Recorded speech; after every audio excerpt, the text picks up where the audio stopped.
Hello students, welcome to learning commerce once again. आपने मेरा dissolution of firm की video class तो देख ली होगी। तो डिसोल्यूशन ऑफ फॉर्म के वीडियो क्लास देखने के बाद आज हम आपके लिए एक इंपॉर्टेंट जो आपका जरूरी चीज है वो है एमसीक्यू, मल्टीपल चॉइस क्वेश्चंस, जो कि हर चैप्टर के लिए इंपॉर्टेंट है। आज भी मैं आपको इस क्लास के अंदर डिसोल्यूशन ऑफ फॉर्म से जुड़े हुए कुछ एमसीक्यू सॉल्व करना बताऊंगा। तो आज की क्लास के अंदर हम थ्योरी के जो डिसोल्यूशन की फॉर्म के क्वेश्चंस हैं उसको सॉल्व करेंगे। Let's start.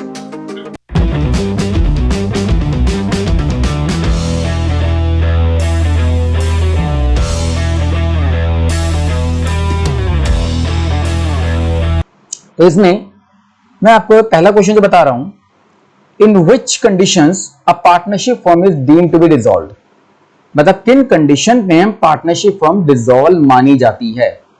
On a partners admission, on retirement of partner, on expiry of the period of partnership या ऑन लॉस इन पार्टनरशिप। इनमें से किस कंडीशन के अंदर पार्टनरशिप फर्म को डिसॉल्व मान लिया जाता है?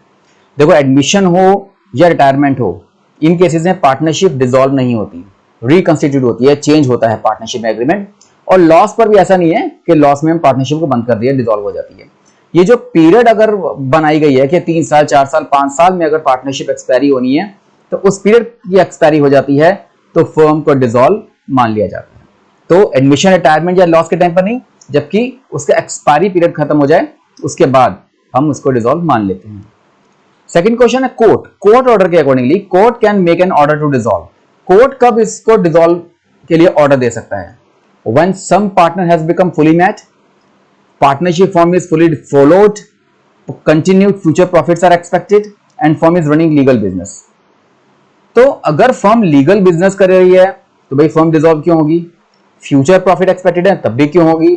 और अगर सारा डीड फॉलो किया जा रहा है तब भी क्यों होगी? लेकिन अगर कोई पार्टनर मैड, पूरी तरीके से पागल हो जाता है तो बाकी पार्टनर्स इसमें कह सकते हैं कि हम इस फर्म को आगे कंटिन्यू नहीं करना चाहते। देयरफॉर उस वक्त कोर्ट इस फर्म को डिसॉल्व करने के लिए ऑर्डर दे सकता है। थर्ड क्वेश्चन है, अगर फर्म डिसॉल्व होती है तो रियलाइजेशन अकाउंट, आपको पता है रियलाइजेशन कैसे बनाते हैं हम? रियलाइजेशन अकाउंट में डेबिट साइड पर क्या आता है? आपको याद है ना कि जब रियलाइजेशन अकाउंट बनाते हैं हम तो हम डेबिट साइड पे क्या डालते हैं? All assets to be realised, all outside liabilities of the firm, cash received on sale of assets या any assets taken over by one partner. हम, आपको पता है, यहां पर एसेट्स ट्रांसफर करते हैं और यहां पर एसेट्स को रियलाइज करते हैं, ठीक है ना? जो कैश अकाउंट हमें मिलता है, कैश मिलता है एसेट्स बेचकर।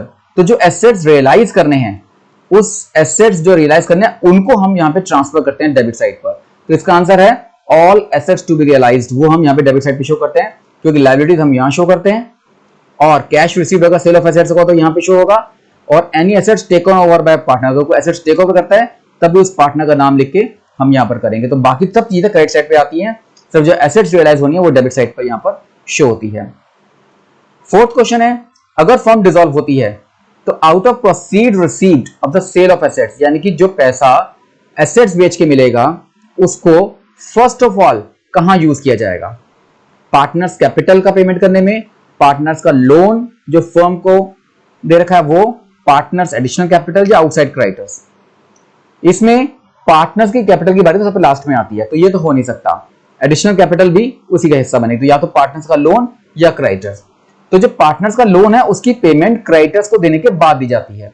तो इनमें से जो पहला ऑप्शन आएगा, जो सबसे पहले एसेट्स बेच के पैसा दिया जाएगा, वो या तो बैंक का लोन वापस दिया जाता है, अगर बैंक का लोन नहीं है तो आउटसाइड क्रेडिटर्स को पहले पेमेंट की जाती है, पार्टनर्स के लोन की पेमेंट बाद में आती है। फिफ्थ क्वेश्चन है, फर्म के डिसोल्यूशन के वक्त लोन ऑफ पार्टनर्स, यानी अब बताया पार्टनर का लोन जो है, जो भी पार्टनर का लोन है, loans given by partners to the firm is paid out of amount realised on sale of assets. जो पिछला क्वेश्चन बताया, एसेट्स बेचने के बाद उसमें लोन ऑफ पार्टनर्स की पेमेंट कब दी जाती है? After making the payment of loans given by third party, after making the payment of balance of capital account of partners, after making the payment of above A and B and before the payment of loans given by third party. तो partners का loan payment कब की जाएगी? After making the payment of loans given by third party. तो पहले third party ने अगर कोई लोन दे रखा है उनकी पेमेंट करने के बाद पार्टनर के लोन की पेमेंट की जाएगी। तो आउटसाइडर का लोन पहले पेमेंट की जाएगी और पार्टनर का लोन बाद में। बी ऑप्शन इसलिए नहीं है क्योंकि कैपिटल अकाउंट की पेमेंट तो समय लास्ट में आती है, और ए और बी, जब बी नहीं है तो ए और बी तो हो ही नहीं सकते।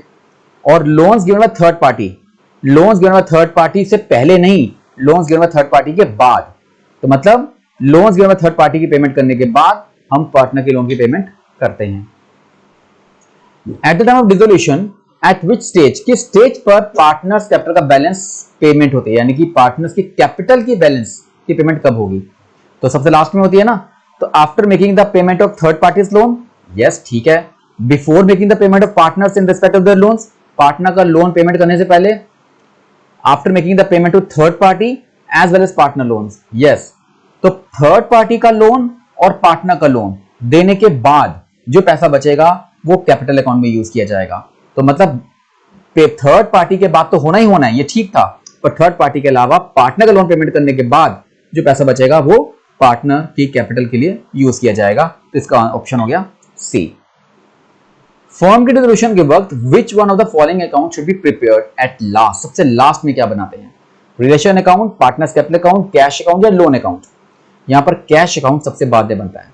रिलेशन अकाउंट, कैपिटल अकाउंट और लोन अकाउंट पहले बनाने के बाद जब बचता है वो सारा कैश अकाउंट में ट्रांसफर किया जाता है। सबसे लास्ट में कैश अकाउंट बनाया जाता है। In the event of dissolution, dissolution के वक्त प्रोविजन, जो बैड डेब्ट्स का प्रोविजन है उसको कहां ट्रांसफर करते हैं? रिलेशन अकाउंट में, कैपिटल अकाउंट में, डेटर्स अकाउंट में या कहीं भी नहीं?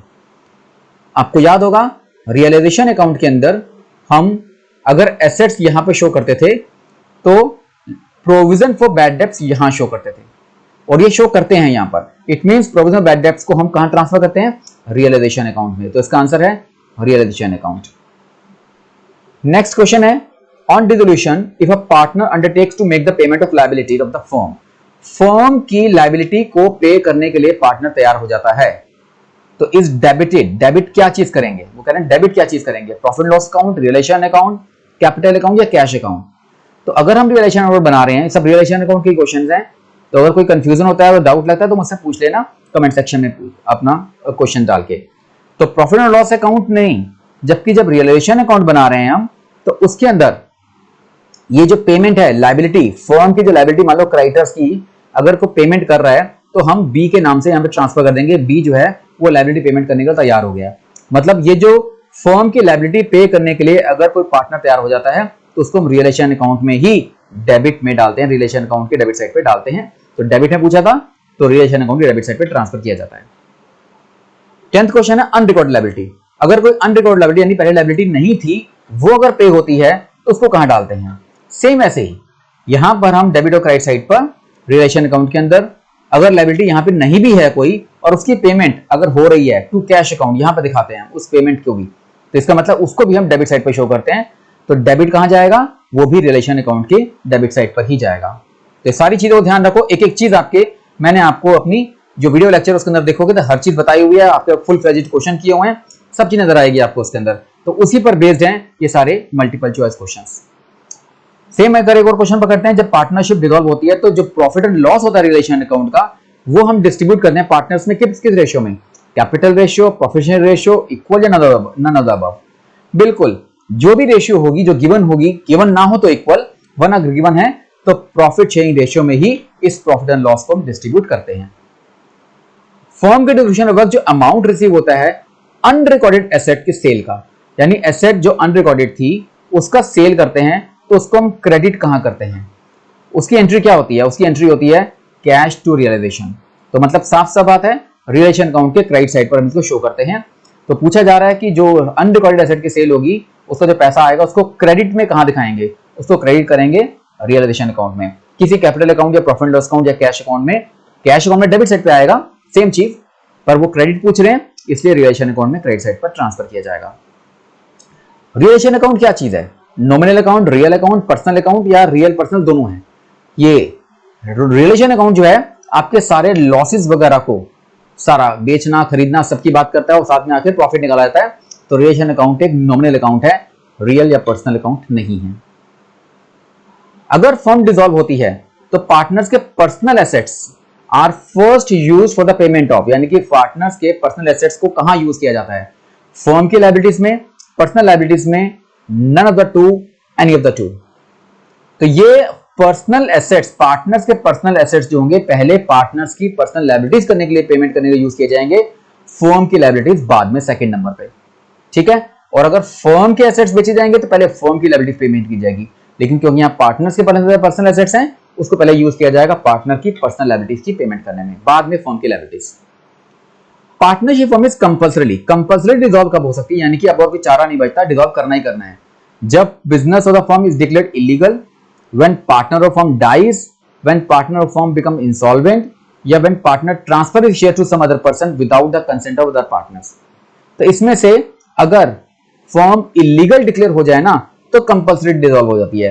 किसी पार्टनर की डेथ पर या इंसॉल्वेंसी पर या शेयर ट्रांसफर करने पे कोई कंपल्सरी डिसॉल्व नहीं होता। हाँ, डिसॉल्व ऑप्शनल चीजें हैं, कर सकते हैं, पर कंपल्सरी तभी होगा जब पार्टनरशिप फर्म, बिजनेस फर्म आपका इलीगल डिक्लेयर हो जाए। फर्म के डिसोल्यूशन के वक्त जनरल रिजर्व का बैलेंस जो बैलेंस शीट में ऑलरेडी दिया हुआ था वो क्रेडिट में डालते हैं, कहां पर, तो जनरल रिजर्व जो दिया होता है उसको हम ट्रांसफर करते हैं आपके पार्टनर्स अकाउंट में उनकी रेशियो के अंदर। इसका मतलब पूछ क्या रहे हैं, जनरल रिजर्व का बैलेंस जो है वो क्रेडिट में जाएगा, कहां पर, क्रेडिट में जाएगा पार्टनर्स कैपिटल अकाउंट के अंदर। तो ये पार्टनर्स कैपिटल अकाउंट में हम क्रेडिट करेंगे, और अगर पूछते डेबिट कहां करना है तो जनरल रिजर्व अकाउंट को डेबिट करते हैं, लेकिन क्रेडिट कहां होगा, पार्टनर्स कैपिटल अकाउंट के अंदर। डिसोल्यूशन के बाद गुडविल अकाउंट कहां ट्रांसफर करते हैं। गुडविल आपको नॉर्मली हम एडमिशन में, रिटायरमेंट में जब दिया होता है या डेथ के टाइम पर, तो पुरानी वाली गुडविल को हम राइट ऑफ कर देते हैं ओल्ड पार्टनर्स में, ओल्ड रेशियो में। लेकिन यहां पर गुडविल अकाउंट को हम रियलाइजेशन अकाउंट में डेबिट साइड पर एसेट्स के अंदर ट्रांसफर करते हैं। तो इसको हम ट्रांसफर करेंगे आपके debit side of realisation account में, यानी जहां पर एसेट शो करते हैं वहां पर हम गुडविल अकाउंट को भी शो करेंगे। जब फर्म डिसॉल्व होगी, फिक्टिशियस एसेट्स कहां ट्रांसफर होते हैं। फिक्टिशियस जैसे प्रॉफिट लॉस का डेबिट बैलेंस हो गया या डेफर्ड रेवेन्यू एक्सपेंडिचर हो गया, इन सबको कहां ट्रांसफर करते हैं, इसको हम पार्टनर्स कैपिटल अकाउंट के अंदर ट्रांसफर करते हैं, उनमें डिस्ट्रीब्यूट करते हैं ओल्ड पार्टनर्स में, ओल्ड रेशियो में। तो ये कैपिटल अकाउंट्स ऑफ पार्टनर्स में डिस्ट्रीब्यूट किया जाएगा। और इसको फिक्टिशियस एसेट्स को ट्रांसफर करते हैं अगर वो उसमें करना है, लेकिन मैं एक बात बताऊं, हम इसको रियलाइजेशन अकाउंट के अंदर हम क्रेडिट साइड पे शो कर सकते हैं। तो इसको एक काम करो, आप रियलाइजेशन अकाउंट में डालो, क्योंकि फिक्टिशियस एसेट्स को जैसे प्रोविजन फॉर बैड डेट्स वगैरह होता है तो उसमें हम ट्रांसफर करते हैं। पर इसमें देखो एक डाउट रहता है, फिक्टिशियस एसेट्स किस तरह के, जब प्रॉफिट लॉस का डेबिट बैलेंस आता है वो तो हम कैपिटल में ट्रांसफर करते हैं, और रियलाइजेशन अकाउंट में अंदर हम ट्रांसफर करते हैं अगर कोई प्रोविजन बैड डेट्स है, इन्वेस्टमेंट फ्लक्चुएशन फंड है। नहीं, ठीक है, इसका आंसर कैपिटल अकाउंट में जाना चाहिए, ये गलत है। तो आप इसको आंसर निकालो, कैपिटल दोनों में जा सकता था अगर किस तरीके से, लेकिन फिक्टिशियस एसेट्स जो होते हैं वो आपके कैपिटल अकाउंट में ही डिस्ट्रीब्यूट किए जाते हैं, ओल्ड पार्टनर्स में, ओल्ड रेशियो में। ओके, फर्म के डिसोल्यूशन के वक्त balance of profit loss account जो एसेट साइड पर दिया होता है, यानी कि आपके एसेट साइड पर आपको प्रॉफिट लॉस अकाउंट दिया हुआ है, उसको कहां ट्रांसफर करते हैं, उसको भी हम पार्टनर्स कैपिटल अकाउंट में डिस्ट्रीब्यूट करते हैं, तो ये कैपिटल अकाउंट में ट्रांसफर किया जाएगा। Okay, on dissolution final balance, capital account का जो बैलेंस आता है, सारा बैलेंस निकाल, सारा कुछ ट्रांसफर करने के बाद उस कैपिटल अकाउंट का बैलेंस कहां ट्रांसफर करते हैं, जब हम पार्टनर्स कैपिटल अकाउंट बना रहे होते हैं तो इस तरफ जब सारा बैलेंस आता है तो उसको हम टू कैश अकाउंट में ट्रांसफर कर देते हैं। ठीक है, टू कैश अकाउंट, तो इसका आंसर आता है इसको कैश अकाउंट में ट्रांसफर करते हैं। फर्म के डिसोल्यूशन के वक्त पार्टनर ने मान लो 700 रुपए पे कर दिए फॉर फर्म के एक्सपेंसेस के, फर्म के खर्चे थे जो किसी पार्टनर ने पे कर दिए, तो किस अकाउंट को डेबिट करेंगे। जब भी रिलेशन अकाउंट के अंदर ये रिलेशन के खर्चे जो अगर पार्टनर पे करता है तो वो हम रियलाइजेशन अकाउंट को डेबिट करके हम उस पार्टनर का नाम लिख देते हैं जिस पार्टनर ने पे किए। तो ये पूछा जा रहा है, डेबिट पूछते तो रिलेशन अकाउंट, क्रेडिट पूछेंगे तो इस कैपिटल अकाउंट, तो यहां पे पूछा जा रहा है किस अकाउंट को डेबिट किया जा रहा है, तो किस अकाउंट को, रिलेशन अकाउंट को, तो आंसर आएगा इसका realisation account. 22nd question is on taking the responsibility of payment of relation expenses. अगर एक पार्टनर कहता है कि मैं कंपनी के सारे रिलेशन एक्सपेंसेस की पेमेंट करने की रिस्पांसिबिलिटी लेता हूं, तो किस अकाउंट को क्रेडिट करेंगे। अब मैंने आपको एंट्री बताई है, रियलाइजेशन अकाउंट डेबिट टू उस पार्टनर का नाम जिसने पेमेंट करने को तैयार हुआ है। तो यहां पर हम क्रेडिट की बात पूछ रहे हैं, तो बिल्कुल उस पार्टनर का कैपिटल अकाउंट यानी कि सी ऑप्शन इसमें एप्लीकेबल होगा। 23rd question, which of the following is not transferred. Relation account में क्या चीज ट्रांसफर नहीं करते, कैश अकाउंट का बैलेंस नहीं ट्रांसफर करते, रिजर्व्स कैपिटल अकाउंट में ट्रांसफर होता है, profit loss account capital account में ट्रांसफर होता है, यानी इनमें से कोई भी ऐसी चीज नहीं है जो रिलेशन अकाउंट में ट्रांसफर होती है, यानी ऑल ऑफ द अबव, ये सारे ही रिलेशन अकाउंट में ट्रांसफर नहीं होते। डिसोल्यूशन के वक्त assets are transfer to relation account, किस वैल्यू पर? बुक वैल्यू पर, मार्केट वैल्यू पर, कॉस्ट और market value whichever is lower, या none of the above. Assets को जब भी ट्रांसफर करते हैं रिलेशन अकाउंट में, उसको हम बुक वैल्यू पे ट्रांसफर करते हैं, मार्केट वैल्यू पे नहीं। और लास्ट क्वेश्चन है आज की क्लास का, डिसोल्यूशन के वक्त पार्टनर का लोन कहां ट्रांसफर करते हैं? पार्टनर का लोन वैसे हम डायरेक्टली कैश पेमेंट में डालते हैं, पर यहां पे कैश का ऑप्शन नहीं है, ना हो तो हम पार्टनर के लोन को पार्टनर्स कैपिटल अकाउंट में ट्रांसफर करके भी एडजस्ट कर सकते हैं। तो रिलेशन अकाउंट में पार्टनर का लोन कभी नहीं आता, और पार्टनर का लोन के लिए पार्टनर लोन कहां डालेंगे, ये भी गलत है, और रिवोल्यूशन अकाउंट में तो बनता ही नहीं है यहां पर, वो भी गलत है। तो या तो हम डायरेक्टली कैश पेमेंट करते हैं, तो अगर कैश का ऑप्शन होता तो हम कैश अकाउंट में पेमेंट कर देते, पर ये पार्टनर्स कैपिटल अकाउंट का ऑप्शन है, तो हम इस पार्टनर के लोन को पार्टनर्स कैपिटल अकाउंट में एडजस्ट करेंगे। ओके, तो ये आपका एमसीक्यू का पार्ट हो गया, पूरा थियोरेटिकल पार्ट का। नेक्स्ट क्लास में इसी डिस्कशन से जुड़े हुए मैं आपको कुछ न्यूमेरिकल पार्ट के क्वेश्चंस कराने वाला हूं। ओके, तो बी रेडी फॉर दैट। आप मेरे आने वाली कल की वीडियो में आप जरूर देखिए इसके अंदर कि मैं इसमें डिसोल्यूशन के चैप्टर के न्यूमेरिकल क्वेश्चंस कैसे सॉल्व करते हैं, या कैसे एमसीक्यू क्वेश्चंस कैसे आते हैं वो बताने वाला हूं। तो न्यूमेरिकल पार्ट के एमसीक्यू पार्ट के लिए जुड़े रहिए। Stay connected with learning commerce. Thank you once again, good bye.